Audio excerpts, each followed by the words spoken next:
Yes. What we saw the other day, Wednesday, I'm only going through the last portion of what we considered last time. Good old days, science and religion went in hand, and the idea of God was inseparable. Both believed in the concept. HPB says that in the present century, not even 1 out of 10,000 know these facts. What are those? Planet Uranus is next to, what are those facts? Planet Uranus is next to Saturn, and to revolve around the sun, it takes 84 years. Saturn is the next to Jupiter and takes 29.5 years to revolve around the sun and complete its orbit, while Jupiter takes 12 years. So the uneducated ancients of Babylon and Greece said Uranus was the father of Saturn. Saturn, that of Jupiter, and Uranus was discovered by the Europeans in the year 1781, whereas the ancients revealed all this in their lifetime. Much earlier, they had revealed. So we are now starting from here. We ended up with ancients' discovery or revelations. We're going to start with ancients again. HPB says the ancients understood the nature of the planets. The ancients understood the nature of the planets, what elements are there in each star. They didn't have a spectroscope. They could say all this about all the details of the planets and the stars with their own education or background or thinking. So the ancient understood the nature of the planets, what elements are there in each star. They didn't have a spectroscope. They could also talk about the degree of solar heat. They could also talk about the degree of solar heat, light, and the nature of the planets. Not only they had an idea of what is the nature of planets, what exactly are the elements which form the star. They didn't have sophisticated instruments to study all that. They depended more on their intuition for that.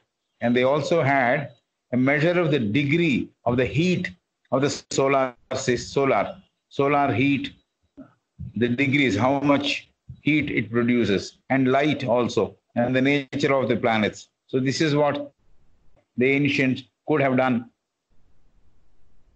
which the scientists are doing now. So this is what HPB is talking about, the ancients. And they have given a symbolic representation in the Olympic gods.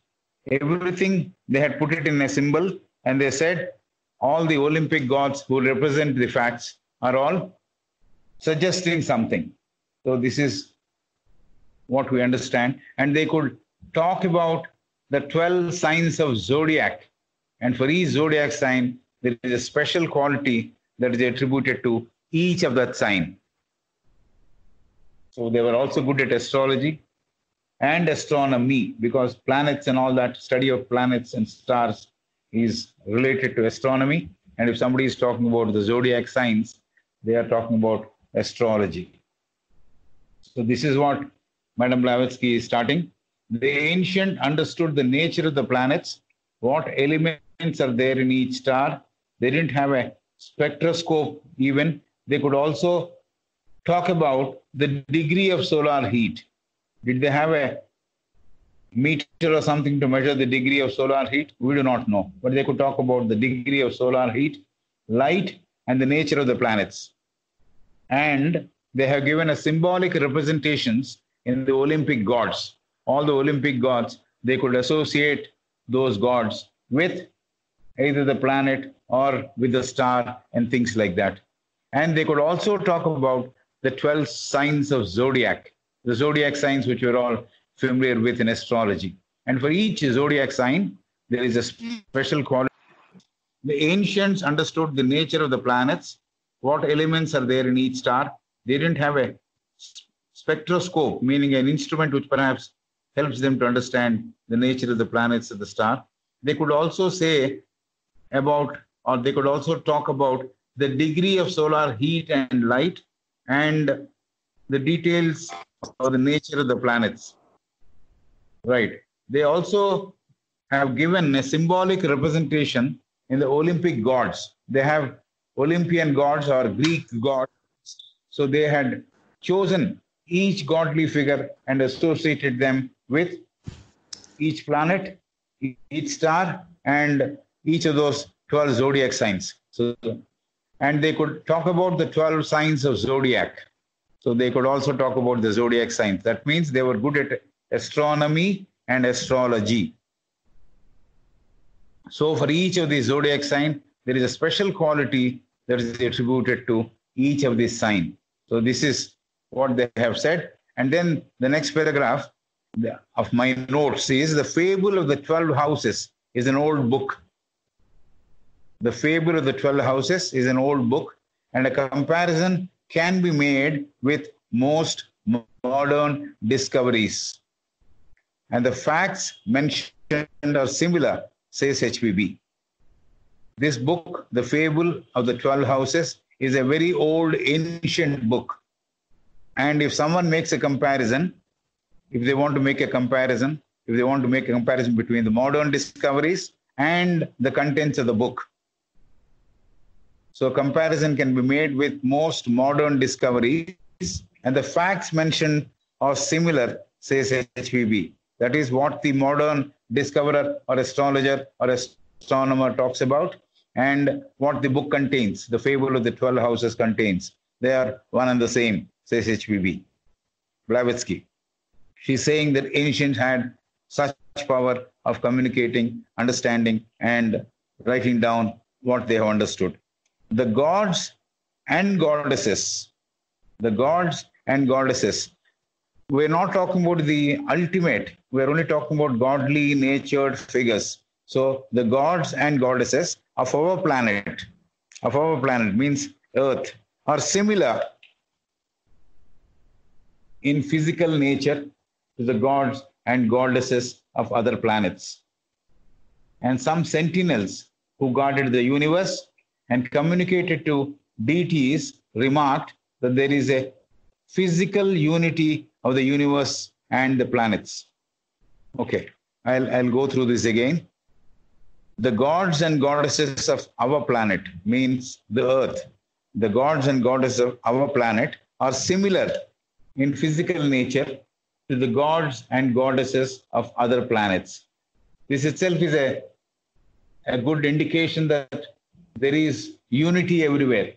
The gods and goddesses who rule the earth and the gods and goddesses who rule the other planets, they are similar in nature. They are very, very similar in nature.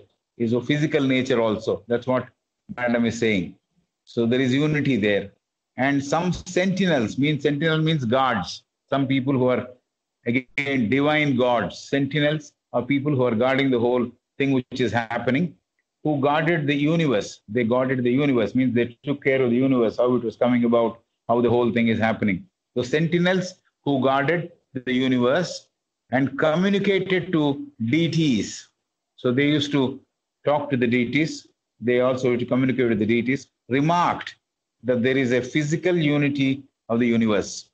So universe, solar system has so much of variety and so many things involved in it.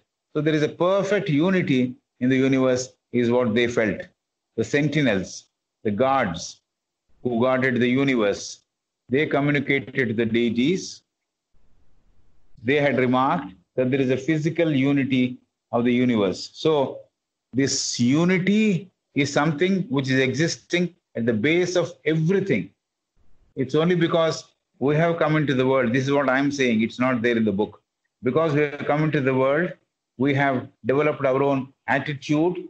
We have developed our own way of thinking that we think we are separate from the other individual. But there is the physical unity, which is a hallmark of the entire universe, entire solar system. They're all together. So if we understand this, that there is a physical unity in the universe, and we are a small speck of a dust-like beings, so we should also be together with everything else. So this is what we need to understand. So sentinels who guarded the universe and communicated to deities remarked that there is a physical unity. Leave alone spiritually we are together. Here she is talking about physical unity of the universe. Planets above are made of the same elements. Planets above means Earth, we know what it is made of. And we have talked about what is Earth. It is nothing but compost, is what we read about it when we went through our 7th chapter. So Earth is nothing but compost, is what one of the scientists had told. So planets above are made of the same elements. There are Panchabhutas, as we call it. So the same elements are working there also. The planets above are made of the same elements as the planet of our Earth. The sun in the zodiac sign, Aries and Jupiter, is shown as masculine. Sun, while we see the zodiac sign of Aries and Jupiter, it is shown as masculine. So in between there was one particular word used in the book, which is a humorism, E-U-H-E-M-E-R-I-S-M, E-U-H-E-M-E-R-I-S-M, a humorism. Humorism, before that you add E-U, E-U-H-E-M-E-R-I-S-M. This is something which is there in the book, which means it's an approach of interpretation mythologically, how these planets are, how this universe is. That is the subject. That is euphemism, is an approach to how to interpret the mythology and understand the universe. That is there. Just by way of information, that word has been explained. The sun in the zodiac signs, Aries and Jupiter, they are shown as masculine. Jupiter is one planet which gives rain. This is something I didn't know before. Only when I read this, I understood and made a note somewhere else also. Jupiter is one planet which gives rain. He is the highest of gods. This we have read because Jupiter is the ultimate, is something which we have studied even this chapter some time back. He is the highest of gods and his movements are very rapid as light. His movements rapid. Jupiter is one planet which gives rain. He is the highest of gods, means among the gods, among the, not the ultimate, but among the godly figures, Jupiter seems to be the tallest. Tallest in the sense, in the hierarchy, he is the highest. And his movement from one place to another place are very rapid as lightning. He moves at a lightning speed. The planet Jupiter turns at the rate of 450 miles per minute. That's the speed. The planet Jupiter turns or moves at the rate of 450 miles per minute. And due to the centrifugal force at the equator, each planet will have something which divides it into two, right? Like Earth has an equator. So Jupiter turns at the rate of 450 miles per minute due to the centrifugal force at the equator. That force has caused the planet to become flat at the poles. The planet has got flattened surface both at the North Pole and the South Pole, like what it is there for the Earth. Earth is slanting 23 degrees. Not only that, maybe there is a bit of a dent at the top and dent at the down. So this is because mentioned here, there is centrifugal force at the equator. That force has caused the planet to become flat at the poles. What is centrifugal force? Most of you are scientists, but then it is being given here. A force which is arising from the body's inertia. A force which is arising from the body's inertia. The force moves in circular path. The force moves in circular path and moves away from the center around which the body is moving. So this is the detail about Jupiter. So Jupiter is one of the planets which gives rain. He is the highest of gods. Hierarchy-wise, he is the highest. And his movements are very rapid as lightning. So he moves at lightning speed. That's the speed with which he moves. The planet Jupiter turns at the rate of 450 miles per minute. Due to the centrifugal force at the equator, that force has caused the planet to become flat at the poles. Because of the centrifugal force, there is a flattening structure at the top and at the bottom. A force which is arising. What is centrifugal force? Definitely. Which is arising from the body's inertia. Centrifugal force is a force which is arising from the body's inertia. The force moves in circular path and moves away from the center around which the body is moving. This is centrifugal force. The god Jupiter is shown to be a being without ears in Greek mythology. I don't know how this picture is, but god Jupiter is shown to be a being without ears in Greek mythology. No ears for it. Eyes are there, no ears. Maybe everything he grasps through his heart. This is the guess I am making. The god Jupiter is shown to be a being without ears in Greek mythology. Right. So this is what we have studied about Jupiter and about the ancients, the way they knew the nature of the planets and how they also knew what elements were there in the star and all that. And now we move to another subject which HPB is bringing in. HPB is bringing in Voltaire, Voltaire. He is another philosopher and writer. This is his assumed name. He didn't use his family's name because family wanted him to be, I believe, something else, and he became a writer. So perhaps they disowned him. So he got this name all by himself. HPB brings in Voltaire, Voltaire, who is a French philosopher, writer, historian, and he was called as infidel. Infidel means someone who hasn't got fidelity. Fidelity is I can trust him. He is infidel. So it means people don't trust him. That's the name he got. That's the acronym he got. As he criticized the Roman Catholic Church. Why did he get it? Because he criticized the Roman Catholic Church. So we're talking about Voltaire, who is a French philosopher, writer, and historian. And he was nicknamed as infidel, as he criticized the Roman Catholic Church. HPB says Voltaire used to say, if there were no God, people would have to invent one. He used to say, this is his quote, if there were no God, people would have to invent one. Because Voltaire is an assumed name, as I told you. He dropped his family name. He became a writer. His father wanted him to become a lawyer. So all this was the rebellion spirit in him. So he assumed his own name and was moving about. He believed in reason.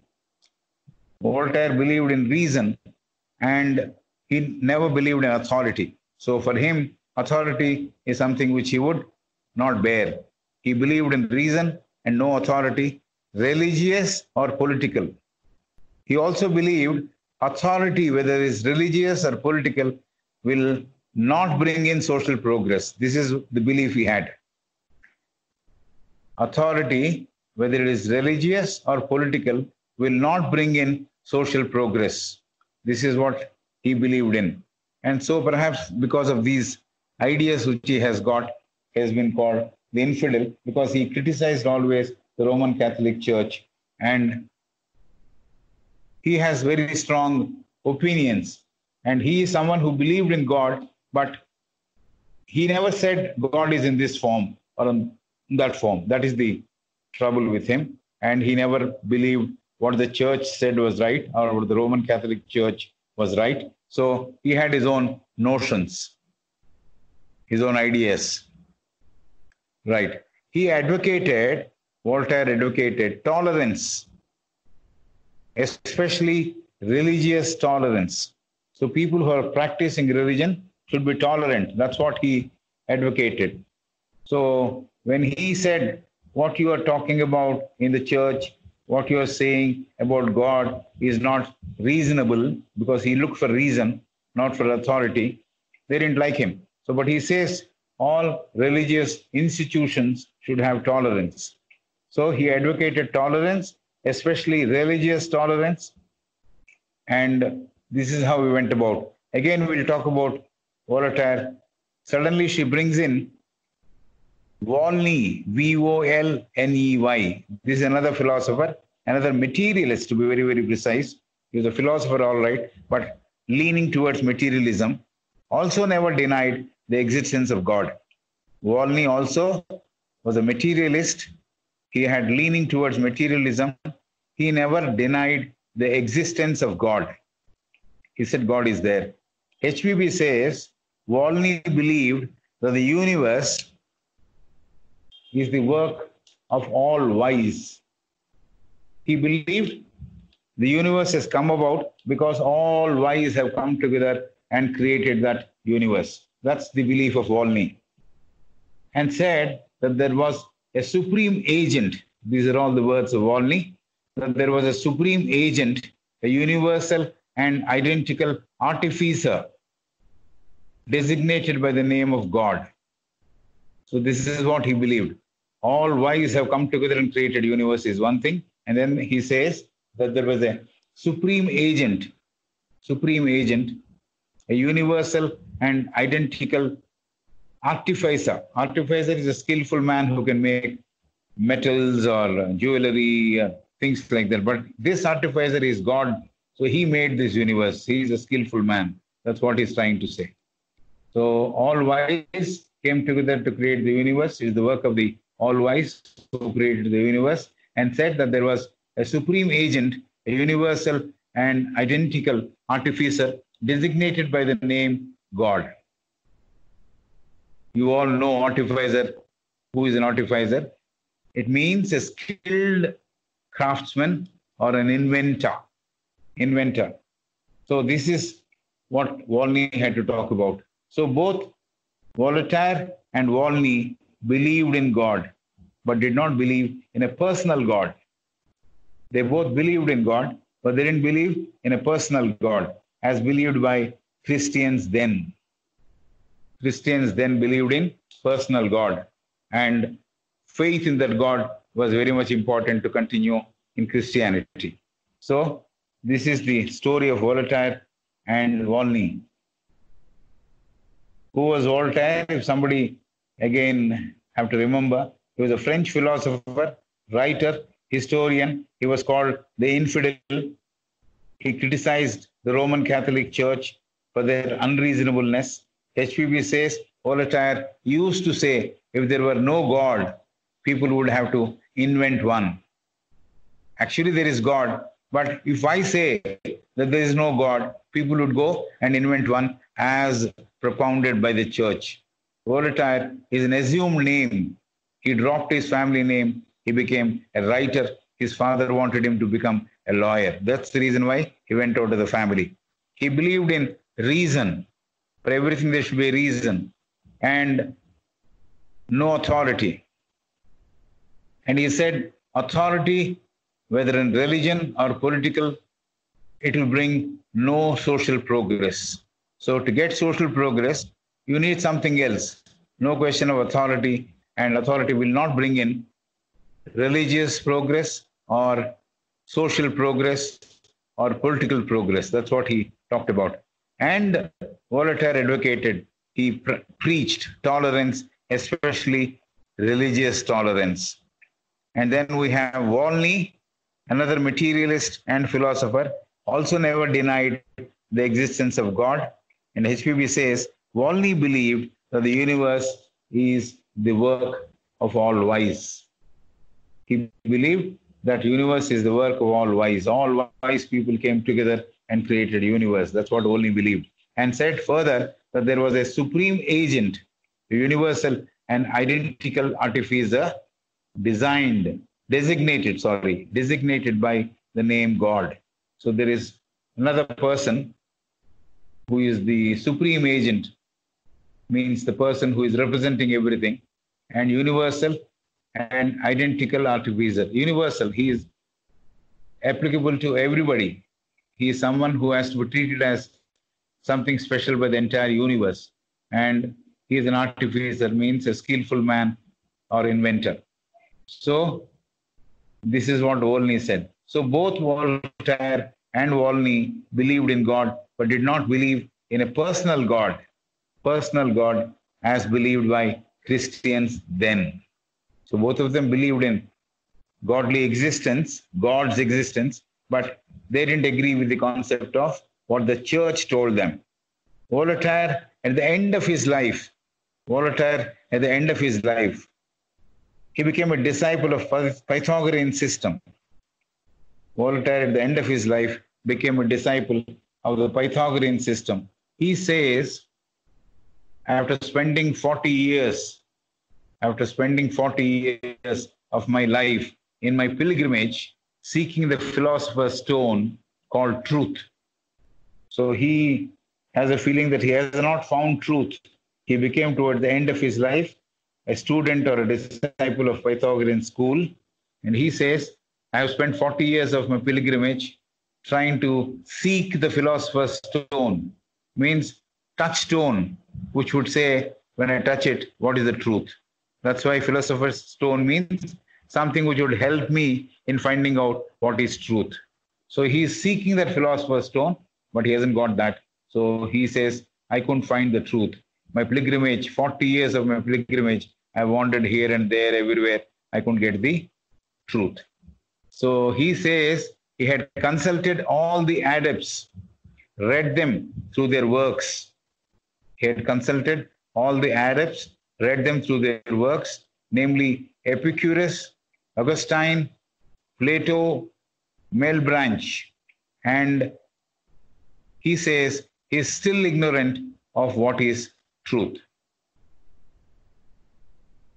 And then he says in first person, all I have been able to obtain by comparing and combining the system of Plato, tutor of Alexander, Pythagoras, and the Oriental is this.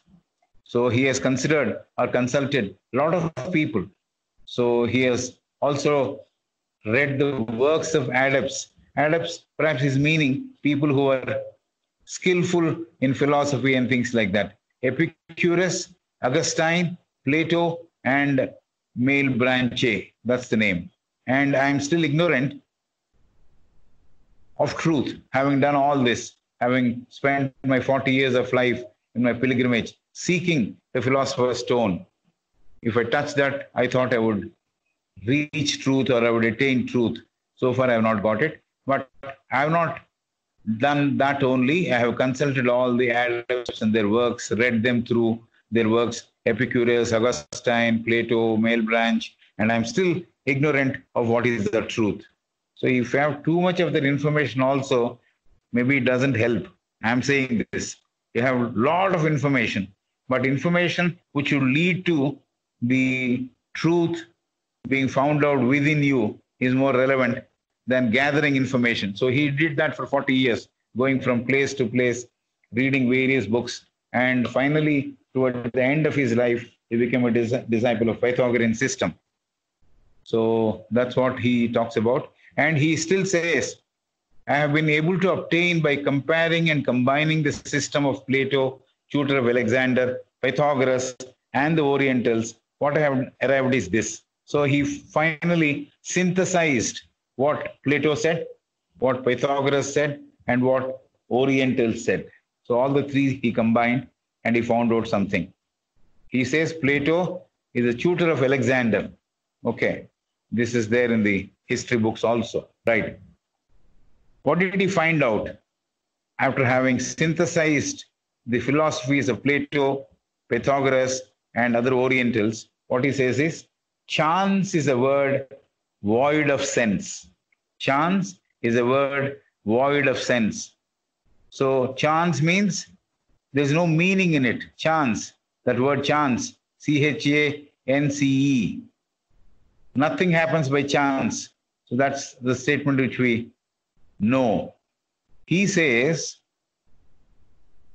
Voltaire says, chance is a word void of sense, means it has no sense. Void means empty. So there's no sense in that word. A word void of sense. That means nothing can exist without a cause. So for everything to exist, there is a cause. There is a reason. So that is what he says. I don't believe in chance. So he quoted, he used his language. Chance is a word void of sense. It doesn't make a sense. It doesn't make a meaning. It doesn't convey anything. Chance is not something to be believed or trusted upon. So what he says, nothing can exist without a cause. So everything in this universe is there because there is a reason for it, there is a cause for it. So this is what he's saying. And the world is arranged according to mathematical laws. We say scientific laws, mathematics also is part of the science. And he is adding this. Nothing can exist without a cause is the first part of the statement. The second part of the statement, and the world, meaning universe, is arranged according to mathematical laws. So mathematical laws are the base or the way in which the entire thing is structured.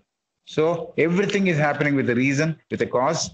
There is nothing in the word chance. There's no meaning for that. So everything is happening because it is all happening because of a chance or a reason. And the world is arranged according to mathematical laws. This is what he said.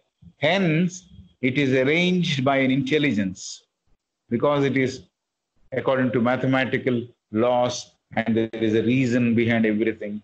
He says the world or the universe is arranged by an intelligence. This word intelligence is also used by Jiddu Krishnamurti. I'm just saying this just for people to make note. He says intelligence. He never uses the word God. He says intelligence. So that means he is also aware that there is a power which guides everything.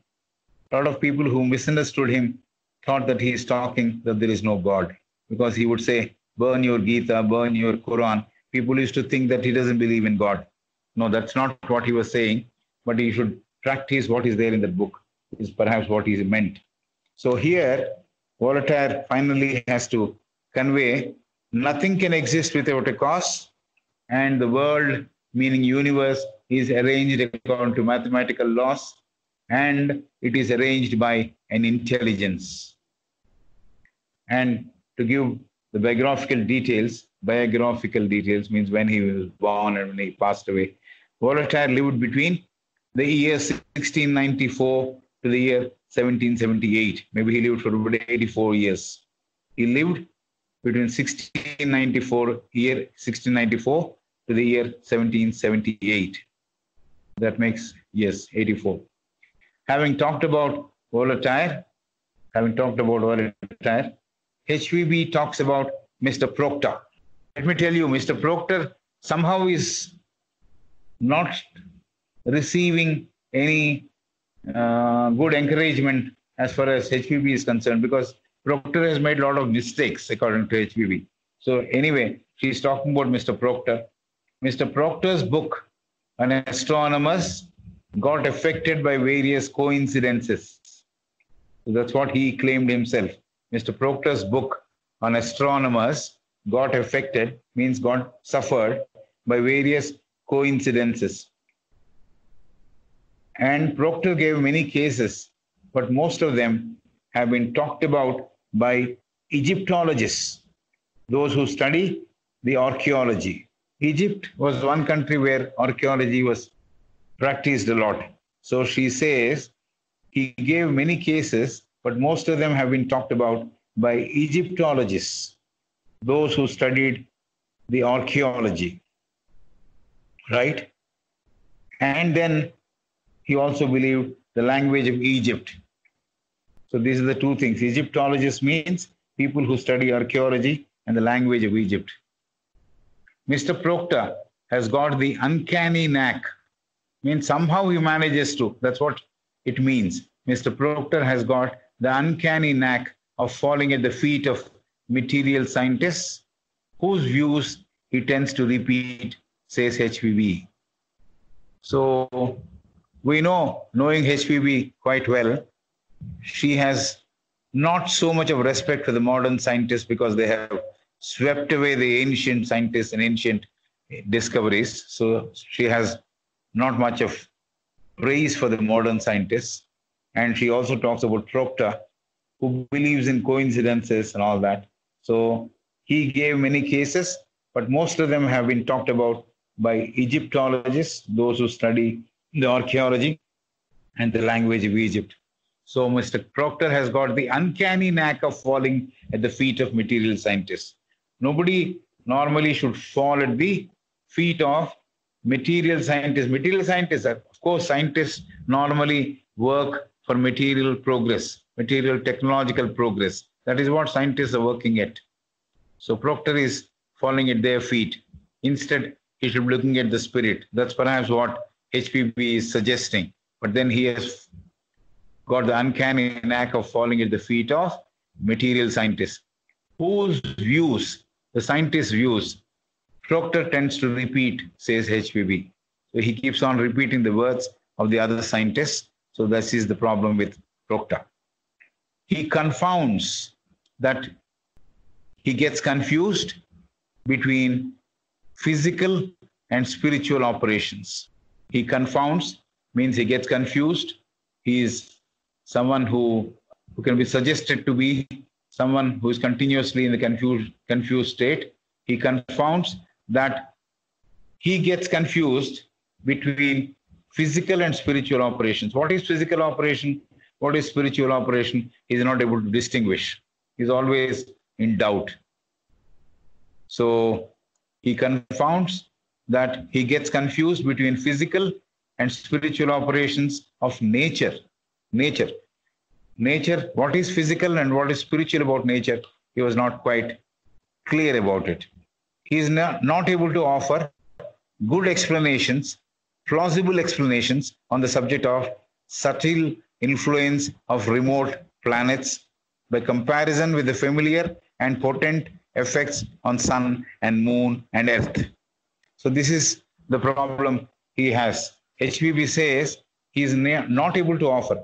He is not able to offer good explanation, plausible explanations, believable explanations, that means, on the subject of subtle influence. The influence is very subtle. So it's called subtle influence of the remote planets, planets which are at a distance, by comparison with the familiar and potent effects of sun and moon. The sun and moon are potent. They're also well known to us. He's not able to compare and contrast between sun and moon and the remote planets, and the influence of the remote planets is not able to explain to us. There's no way in which he can give plausible explanations. So the sun and moon are potent. The effects of sun and moon compared with the remote planets, we are not able to get anything from him. That's what it is. Sun imparts physical heat. Sun imparts, SUN, imparts physical heat and light. Sun imparts means gives physical heat and light to us. So both are his contributions. Sun imparts means he gives, or he makes it part of our life. Sun imparts physical heat and light to us. And the moon affects the tides and ebbs of the ocean. And the moon affects the tides and ebbs of the ocean. You know this. This is an old theory which is there everywhere in the textbooks. Whenever there is a full moon, there is a lot of tides. And whenever there is a new moon, there is an ebb. Means withdrawal of the sea and overflowing of the sea happens with the moon's progress. So sun gives us light and heat, whereas moon gives the effects to the ocean by causing the tides and ebbs. Mr. Proctor is of the opinion that other heavenly bodies were exerting the same influence upon us physically on earth and also affected our fortunes. Mr. Proctor is of the opinion that other heavenly bodies, means other planets, were exerting the same influence upon us physically on earth and also affected our fortunes. There is nothing about each planet. Everything is exerting the same influence, what he said. But she says, HPB says, Proctor generalized a theory. He said all heavenly bodies are exerting the same influence. She says, Proctor generalized a theory by observing practically one particular instance or one particular planet, and this is called induction in logic. Induction in logic. So by induction, by a method by which he has observed one and says everything else is same. So this is the method he followed. That's why he is given a wrong notion, wrong idea.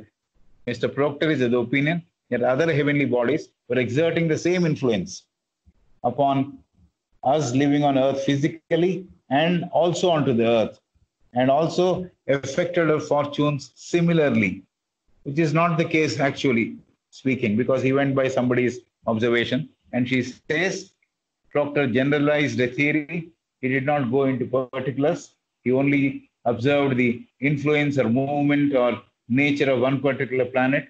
From that, he came to a induction, means assuming that everything else also will behave the same way. And so through induction, he had to say this. What did he say? That all the heavenly bodies were exerting means exerting the same influence upon us physically on earth and also affected our fortunes. HVB is asking us to allow her to digress a bit. She is saying, allow me to digress a bit, means let me go away from this topic which you have been handling right now, and let me take you to some other area, is what she is asking us to do. HVB is asking us to allow her to digress. She says how ancients regarded and understood heavenly bodies is not easy for us to comprehend. She says how ancients regarded and understood heavenly bodies is not easy for us to comprehend. We will not be able to understand with what aids, what facilities they had, what is that they used to understand the nature of these heavenly bodies. The ancients did that, but we are not able to comprehend, we are not able to understand what is the methods by which they studied these planets or studied these heavenly bodies. That's not easy for us to comprehend, she says. This is what she is asking permission from her to digress. Let us see where all she takes us. The explanations given by the ancients were veiled in allegory. All the secrets have been explained in allegory only. No one says exactly what it means in simple terms. Everybody talked about allegory. So the explanations given by the ancients were veiled in allegory, means covered in allegory. Veil is a cover, veiled in allegory. Someone who doesn't know how to understand the allegory will not be able to understand the concepts rightly. Correct. So entire thing has been explained to us in a story which is covered, which is veiled, which is allegorical. Allegorical, we have seen it a number of times. The outer layer of the meaning is one thing. There is something else behind. There is some other deeper meaning inside. So most of these explanations of ancients were veiled in allegory, and someone who doesn't know how to understand the allegory will not be able to understand the concepts rightly. Right? Unless I know what that allegory means, how to unwind it or unveil it. If I remove the cover and see if I can understand what it is, if I understand what the inner meaning is, maybe then I understand what allegory means. But otherwise, I will not be able to understand the concepts rightly. It will be words all right. It will be words all right, but then those words will not have any meaning. And she says, philology, the science of language, or theology, the words of religious persons or pastors. Philology, the science of language, and theology, the words of religious persons, have not yielded results. So they were also not able to break the lock or uncover the veil. It is not based on language. There is something else one has to interpret. It is not just the language. Literal meaning of it is not something which is expected of a person who wants to understand an allegory.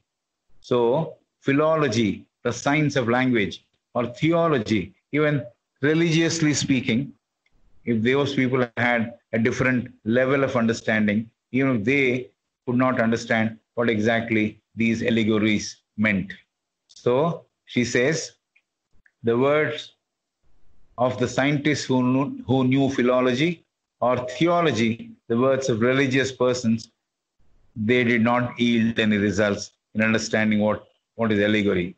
The allegorical presentation, says HPB, has led the commentators to confusion. The allegorical presentation has led the commentators to, they understood a cause as effect and understood effects as causes. So this is very typical way of HPB's putting a particular statement. All these people who are commentators who said they knew everything, they could unveil the truth and all that. A lot of people commentated on it, but they only confused us. Why? Because they understood cause as effect and understood effects as cause. What is cause? What is karana? Karana, it is the result. And what we described it as karana. So this is where the came up. They understood cause. Cause is karana, reason. So they misunderstood cause as effect and effect as cause. So this is something which they have done because they were also not perhaps trained to unveil the allegory. Right. Now she says there is a theory of correlation of forces. This also we have studied in the past. Correlation of forces we have studied in the 7th chapter, even in 6th chapter, I guess. There is a theory of correlation of forces. Even well-qualified scientists, people who are absolutely equipped to understand this, are not able to explain as a force can be a cause at one time and at another time it could be the effect, as they have the capability of mutually interchanging and altering the position. So this is the effect of it. This is the beauty of it. So perhaps what these people who understood cause as effect, effects as cause, because they saw the cause when it was appearing like effect, or they saw effect when it was appearing like a cause. Maybe this is what I am superimposing. So there is a theory of correlation of forces. Even well-qualified scientists, people who are trained in science, were not able to explain as a force. They were not able to explain as a force can be a cause at one time. Force can be a cause. Force can be a reason for something happening. Force can be a cause at one time, and at another time, it could be the effect, as they have the capability of mutually to change and alter the positions. So force can change with something else, and that something else will become force later on. So this is what she's saying. So scientists also are not able to explain as a force. That force can be a cause at one time, and another time it could be the effect, as they have the capability of mutually interchanging and altering the positions. So they are mutually convertible, says HPB. If there are two things, the force and matter, let us put it that way, force and matter, both can change their places, exchange their places, mutually convertible, says HPB. I just gave an example, force and matter, force and electricity. We can take any two. So they are mutually convertible, says HPB. This can become that, that can become this. So mutually convertible. If this question is put to physicists, people who have read physics, is it light that produces heat or heat that produces light? This question is like a paradox. So if you put this question to physicists, meaning people who have studied physics, is it light that produces heat or heat that produces light? Suppose we get an answer that light produces heat. So suppose we get an answer from the physicist that light produces heat. HPB is asking now, did the artificer, meaning the representative or God himself, did he first produce light or heat? Or he first constructed sun that dispensed light and then heat? What exactly took place? She's asking. So she has taken us to a different area. She says, if you ask the physicist, the physics student or physics professor, what happened first? Is it light that produces heat or heat that produces light? Both seem to be corollaries for an ordinary man who hasn't studied science like me. What produces what? So supposing we get an answer that light produces heat from a physicist. Suppose he says light is first and that produces heat. Suppose he says that. She says, did the artificer, means the adept who is skillful inventor or someone who can organize things, first, did he produce light or heat? What did he produce first? Or he first constructed sun that dispenses light and then heat? So what was the order is what HPV is asking. These questions indicate our ignorance, says HPV. These questions indicate our ignorance, says HPV. If we ponder over them deeply, they may assume another form. So these questions indicate our ignorance, says HPV. We're not able to decide. We're not able to decide because precisely we are not that well informed in science. That is one thing. And she says these questions indicate our ignorance, says HPV. If we ponder over them, means spend a lot of time thinking about them deeply, they may assume another form. The whole thing might change. It may be some other theory which will come about. That's what she says. In the work Genesis, written by Moses, there's a book called Genesis, or there's a work called Genesis, which has been reproduced. I don't know whether Moses wrote it in the form of a book or his student produced that into a book, but it is credited to Moses, who is much earlier to Christ. So in the work Genesis, written by Moses, he says, this is his theory, what he says, Lord created light first. After 3 days and nights have passed, Lord created sun, the moon, and the stars. This is the order, says Moses.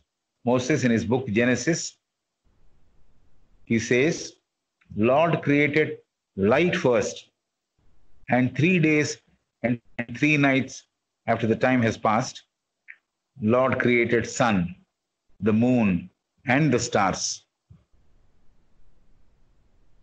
And this particular statement, says HPV, I don't know what is the basis for her to say this, but maybe she knew it otherwise. HPV says this blunder has caused merriment to materialists. This is a statement by a religious person or a theologist. Moses was someone who believed in the Jewish philosophy of the earlier Christianity. So he said this. Lord created light first, and then 3 days and 3 nights passed, and then he created sun, moon, and the stars. HPV says this blunder has caused merriment to materialists. Means materialists started making fun of this statement. They were laughing at us. So this is what it resulted in. So according to the scientists, the light and heat are products of sun. According to the scientists, light and heat are the products of sun. Even now, this theory has remained intact. What theory? That scientists say light and heat are products of sun. They are the distributing system of the sun. Even now, this theory has remained intact, means nobody has made fresh inroads into this. This seems to be still hanging on. In the absence of a contrary theory, the above theory that light, heat, or products of sun is holding good. Says the church. Even church has come around and says, this seems to be all right. Let us also assume like this. Light, heat, or products of sun, that is holding good, says the church and the preachers. So people who are preaching Christianity, churches where Christianity is being talked about, they are saying light and heat are products of sun, and this theory seems to be holding good, says HVB. The persons who worshipped sun,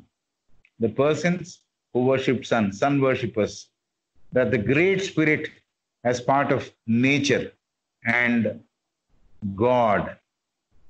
The persons who worshipped sun, S-U-N, we're always talking about S-U-N, that the Great Spirit as part of nature and sun is deity in whom the Lord of life dwells. Sun worshippers had to say this. So there is a group of people or a tribe who believe that they worship sun. They say the persons who worship sun, they say that the Great Spirit means God. Great Spirit within inverted commas means the ultimate, the God. He is part of nature, and sun is a deity. Sun is one of the devatas or gods in whom the Lord of life dwells. So the life principle is living in sun. This is what the sun worshippers are saying. So Hindu mythology says what? It says Yama is the son of sun. So is Saturn, I'm told. Hindu mythology says Yama is the son of sun. This is S-O-N of S-U-N. Yama is the son of, offshoot of sun. So sun is the father, Yama is the son.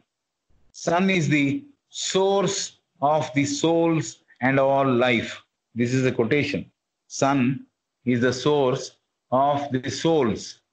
Source of the souls. All the souls have emanated from there. This is the belief they have. It is the source of all the souls and all life. Lord of life dwells in sun is what they said first. And now they are saying sun is the source of the souls and all life. This is the quote of Weber, a scientist. Weber, W-E-B-E-R. He is the person who quoted the above thing. That sun is the source of the souls and all life. So all the atmas, all the life comes out of sun is what Weber, a scientist, has said. So fire and sun are one and the same. And Agni is divine fire, says H. Wilson, quoting from Rigveda Samhita. So Rigveda Samhita is quoted here through a translation of H. Wilson. He is the person who quoted from Rigveda. He says fire and sun are one and the same. And Agni is divine fire, says H. Wilson, quoting from Rigveda Samhita. So we also say Agni is the purest of all elements. We have 5 elements, and Agni is the purest of all elements.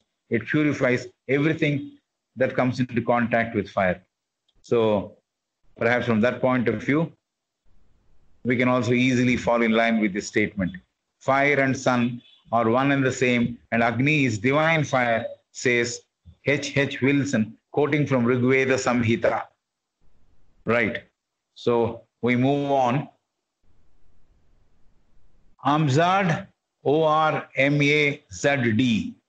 O-R-M-A-Z-D. This is an Iranian name. Amzad. O-R-M, Am, A-Z-D. Amzad. Or some people call it Amzid. Amzid is a Zoroastrian deity. Zoroastrianism is one religion which has been found out or brought out by Zarathustra. So we're talking about that. Amazad or Amizid is a Zoroastrian deity, means a divine personification of Zoroastrian belief. Zoroastrianism is of Iranian origin. So they're from Iran. They have come from Iran, crossed over, came into India. Some people are living in India even now. Zoroastrianism is of Iranian origin. Iranian prophet from Iran, meaning prophet, meaning person who brought out this theory or religion. Zarathustra was the founder of Zoroastrianism. Amazad or Amizid is a Zoroastrian deity. Zoroastrianism is an Iranian origin. It came from Iran. Iranian prophet Zarathustra was the founder of Zoroastrianism. Zarathustra founded Zoroastrianism. They say Amazad is light. We talked about Amazad on top. Amazad is light. He is sun god or the light giver.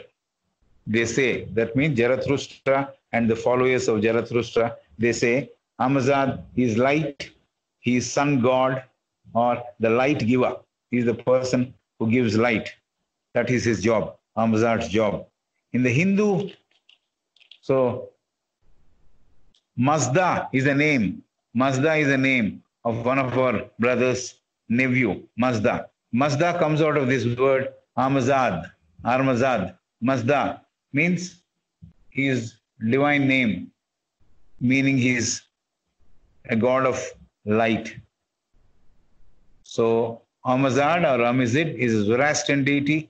Zoroastrianism is from Iran. Iranian prophet Zarathustra was the founder of Zoroastrianism. They say Amazad is light, he is sun god or the light giver.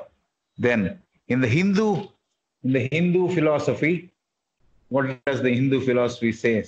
The souls emanate from the universal soul and return to it as sparks return to fire.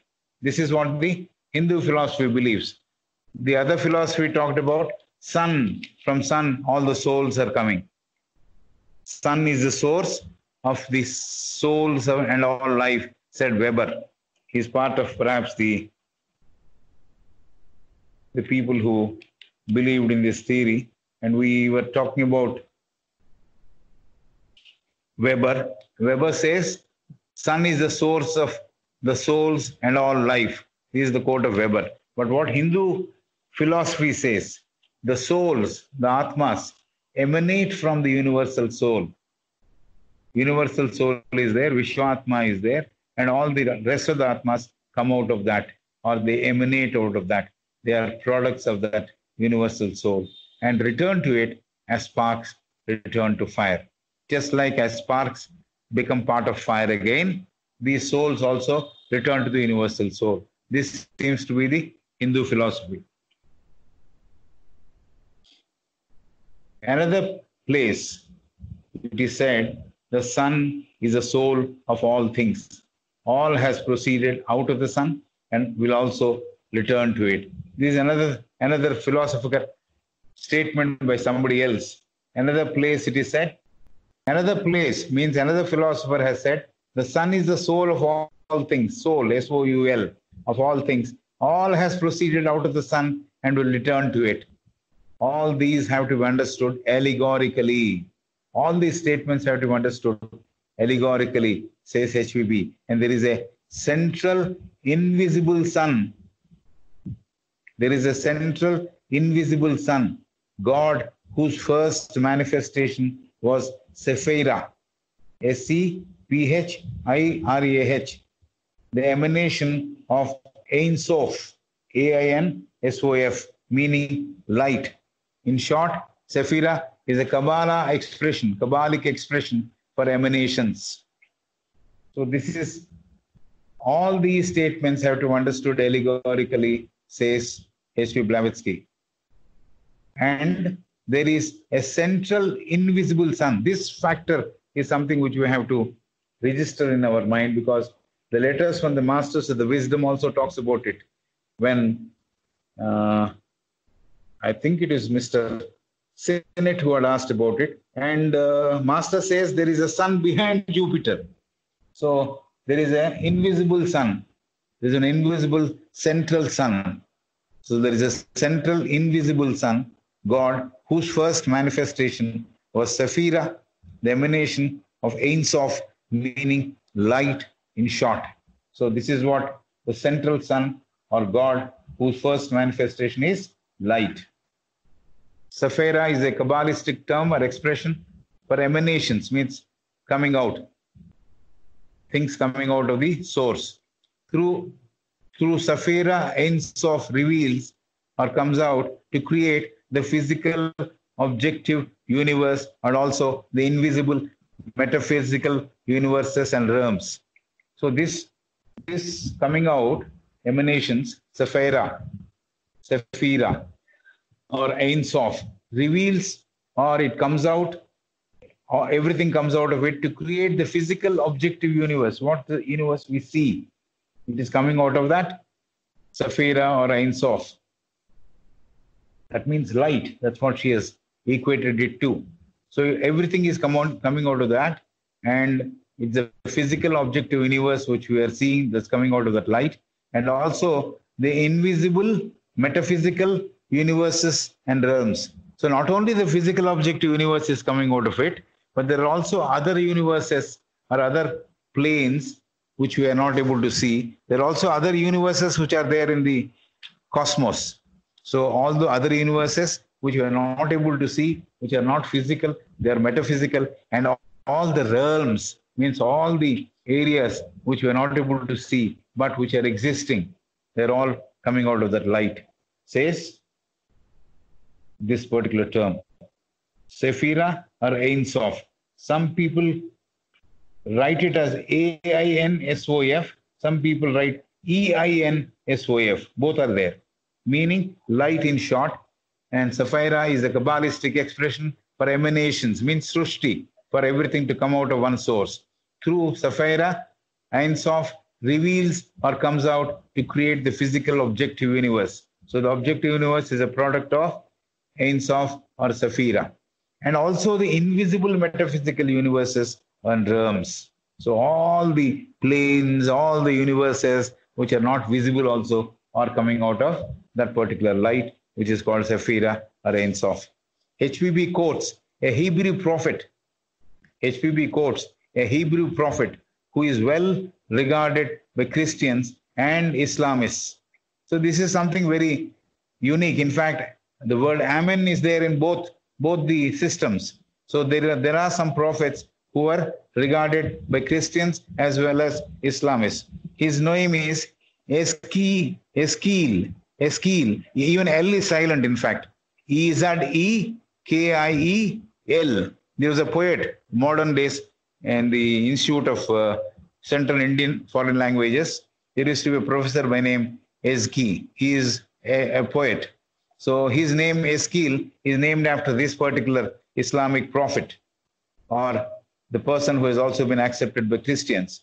He is a Hebrew prophet who is well regarded, means well considered by Christians and Islamists. His name is Yeski. But the spelling is E-Z-E-K-I-E-L. Eski is the way it is pronounced. And I looked what he says, quote, and I looked and behold, a whirlwind came out of the north, a great cloud and a fire enfolding, meaning it was folding inwards and a brightness was about it. This is what this particular Eski had said. Eski, who was accepted by both Christians and Islam, they have said, and he says, and I looked, he observed, behold, he says, you also look what is happening. A whirlwind came out of the north. A whirlwind came out of the north. Means wind at a great speed came from the north. A great cloud and a fire enfolding. There's a light, there's a cloud, there's a fire. Enfolding means it is folding inside, meaning it was folding inwards. It is not coming outwards. It is going inwards. And a brightness was about it. There was a brightness about the whole thing. So there's a whirlwind which was coming from the north, and there was this fire, and there was a great cloud, and it was enfolding. It is not unfolding, it is enfolding, and the entire thing was covered with brightness. And the likeness of a throne he says there was something like a throne, seat, like a throne, and the appearance of man upon it. He also saw a throne and also saw a man sitting on it, and I saw it as it were appearance of fire, and it had brightness round it. So this is the expression of Eski.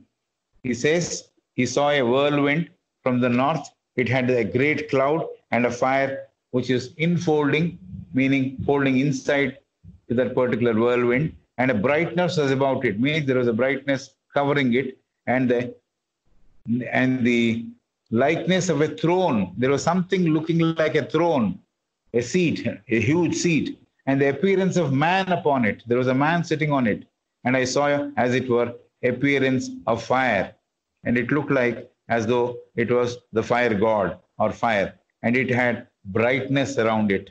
So it had also brightness around it. This is what Eski said. So HPB says now we cannot go on digressing. He says we'll stop at this. We cannot go on mentioning other facts. We were talking about something. We digressed, talked about various other things. Now we'll stop at this. She says we cannot go on, but we should take it and understand the ancients, including sun worshippers. They understood the visible sun, which we see it as a symbol of the metaphysical, invisible, central sun, who is God. So this is the final statement of HPB says, we cannot go on digressing, but we should accept it and understand the ancients, including sun worshippers, the ancients as well as sun worshippers, they understood the visible sun. They understood what exactly the visible sun is all about, and which we see it as a symbol. This visible sun is only a representative or a symbol of the metaphysical, invisible central sun. There is another sun whom we are not able to see. It is not physical.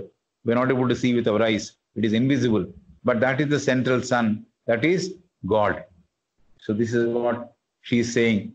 Out of the digression, what is the summary is this? The summary is we should take it and understand the ancients, including sun worshippers, they understood the visible sun, the sun which we are able to see, which we see it as a symbol. This sun is only a symbol, a representative of the metaphysical, invisible central sun. And that is God. The ancients did not believe light and heat proceeded from our visible sun. The ancients did not believe light and heat proceeded from our visible sun. Our visible sun also emits so much of light, so much of heat. But the ancients said the real light and the real heat is not a product of the visible sun. His radiance is undecaying. His radiance means God's radiance is undecaying. There is no decay in that. There is no reducing of that. There is no death to it. Decay is death. There is no undecaying, means his radiance is ever bright. His capital His means God. His radiance is undecaying, says who? Rigveda. Rigveda says this. His radiance is undecaying is a statement of Rigveda. So God's radiance is always bright, always shining. It never decays, means never suffers any sort of reduction or death or anything like that. It is always life. So undecay. Decay is spoiling or falling into pieces or spoiling. So that is not there with his radiance. That's what Rigveda said. His radiance is undecaying, says Rigveda. It further says the intensely shining, all-pervading, unceasing, undecaying rays of Agni. How many qualifications? Rigveda further says the intensely shining light, all-pervading. It's pervading everywhere. You can see it everywhere. Unceasing. There's no rest to it. There's no stoppage to it. Undecaying. It doesn't get spoiled. So that sort of rays of Agni desist not night or day. So there is no question of night or day for that particular Agni, that particular power.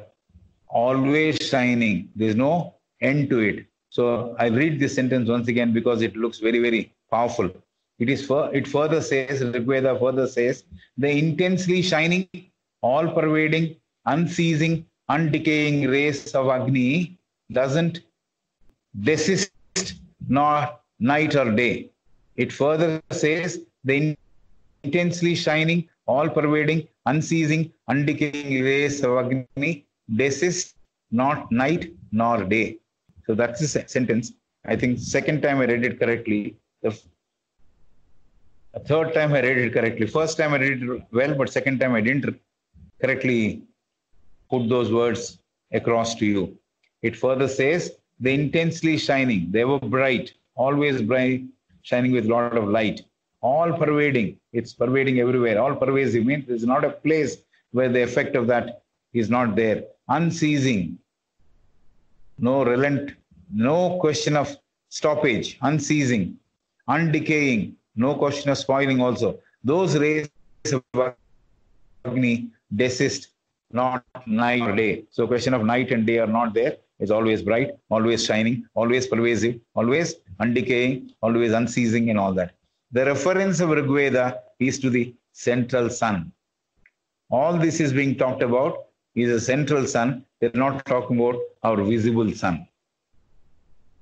And again it is said, it is eternal, boundless and life giver. Which is the one from where we are getting our life? We are getting from the central sun, not the visible sun. So Rigveda says, the reference of Rigveda is to the central sun. It is eternal, boundless, life giver. Boundless, there's no limit to it. And it is also ever eternal, always living. Boundless, no limits, no boundaries. And that is a life giver. He is the point. These are all sentences which are very familiar to us. He is the point, the center, which is everywhere, or the circle, which is nowhere. These sentences are very familiar to us. Those of us who are in masonry, perhaps they will immediately understand this. He, the point, the center, which is everywhere, of the circle, which is nowhere. Means all pervasive. There's no question of saying he is there or he is not there and things like that. And that is the ethereal, spiritual fire, the soul and spirit of all pervading, mysterious ether. We say ether, so we see the sky upon our heads as blue, but this ether, it has no color actually, but that is all pervasive ether. That is perhaps what is called sunyata, that emptiness which is there, overcast. So that is what is being described. The ethereal spiritual fire, the soul and spirit of the all-pervading mysterious ether. Cosmic forces manifest themselves. Cosmic means cosmos and cosmic. Cosmic forces manifest themselves in eternal correlation. So there is a correlation between two forces, and so the cosmic forces manifest. Everything relating to the manifest is coming out. Manifestation comes out because of the interplay of two forces. There are two cosmic forces, and eternal correlation is there. They're always entwined together. There is a correlation between those two. It is through magnetism that the planets of the solar system have their motions regulated in their respective orbits. It is through magnetism that the planets of the solar system have their motions regulated in the respective orbits by a more powerful magnetism of the sun. And this sun, again, refers to perhaps the central sun, not the sun whom we are seeing. So it is through magnetism that the planets of the solar system have their motions regulated in their respective orbits by a more powerful magnetism of the sun. It is not due to weight or gravitation. Not because of gravitation power, so it is suspending, because there is magnetism, which is common factor to all these planets. That's how they're moving in respective orbits. HVB is taking us to another subject. There's a lot of material which I've gathered, but If you want, I can stop here or we can take it forward. It will take another 20 minutes or 15 minutes.